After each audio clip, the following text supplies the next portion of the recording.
Rasulullah SAW bersabda, kullu bani Adam khatta'un wa khairul khatta'in at-tawwabun.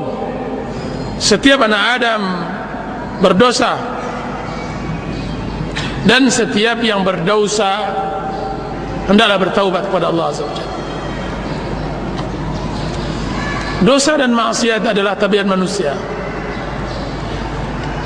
Siapa yang bisa bersih dari dosa kecuali yang dimaksumkan oleh Allah Subhanahu wa taala dari kalangan nabi dan rasul?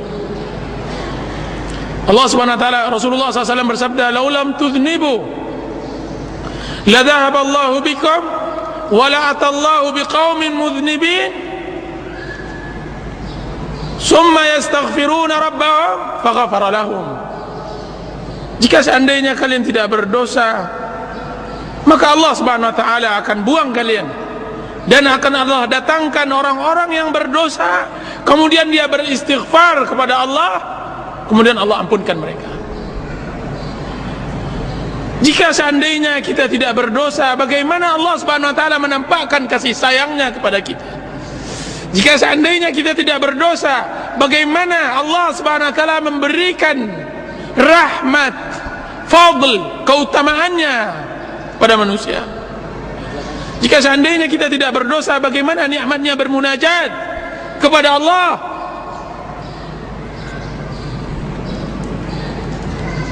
Adam alaihi salam, kedudukannya lebih baik setelah dia melakukan berdosa daripada sebelum melakukan berdosa. Kedudukannya lebih baik setelah berdosa daripada sebelum berdosa. Apa kata Allah di dalam sebagian athar dinukilkan oleh Ibnu Qayyim rahimahullahu ta'ala?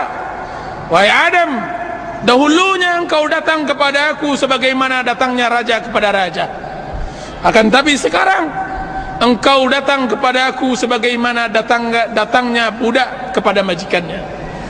Dan alangkah nikmatnya hidup menjadi budak Allah, hamba Allah, menghambakan diri kepada Allah Azza wa Jalla. Ibnu Qayyim rahimahullah mengatakan, aninul mudnibin ahabbu ilayya min tasbihil mudillin. Rintihan orang-orang yang berdosa lebih aku cintai daripada tasbih orang-orang yang sombong beribadah kepada Allah Azza wa Jalla. Orang-orang yang sombong, dia bertasbih, lebih hebat lagi tangisan orang yang melakukan dosa. Ibnu Qayyim rahimahullah juga mengatakan di dalam kitab Wabilus Sayyid, berapa banyak dosa seseorang mengantarkannya kepada surga, dan berapa banyak pula maksiat, dosa, pahala seseorang atau amal saleh seseorang mengantarkannya kepada neraka. Amal baik seseorang mengantarkannya kepada neraka. Kenapa? Karena ketika seorang hamba melakukan maksiat kepada Allah, dia bawakan dirinya bahwa dia adalah orang yang berdosa, hamba yang seharusnya beribadah, memenuhi dirinya dengan cinta, tunduk, tawakal. Sekarang dia telah berpaling, kemudian dia kembali bertaubat, bersimpuh, bertawakal, bermunajat kepada Allah, dan dengan dosanya tersebut, melalui dosanya tersebut, dia bisa bermuamalah di dalam ibadahnya kepada Allah, maka memasukkan dia ke surga. Ghamidiyah yang datang kepada Rasulullah sallallahu alaihi wasallam, yang dia mengatakan, ya Rasulullah, inni zanaitu fatahhirni. Ya Rasulullah, inni hubla minaz zina fatahhirni. Ya Rasulullah, sungguhnya aku hamil, sesungguhnya aku hamil dari zina, maka sucikan diriku. Ghamidiyah. Terus apa yang terjadi? Rasulullah SAW menolak, tidak melihat. Datang lagi wanita tersebut, dia mengatakan, ya Rasulullah, tahirni, sucikan diriku. Balik lagi dia ke sini, dia sucikan. Ya Rasulullah, saya mengerti bahwa engkau akan menolakku sebagaimana engkau tolak Ma'iz. Rasulullah SAW menolak Ma'iz.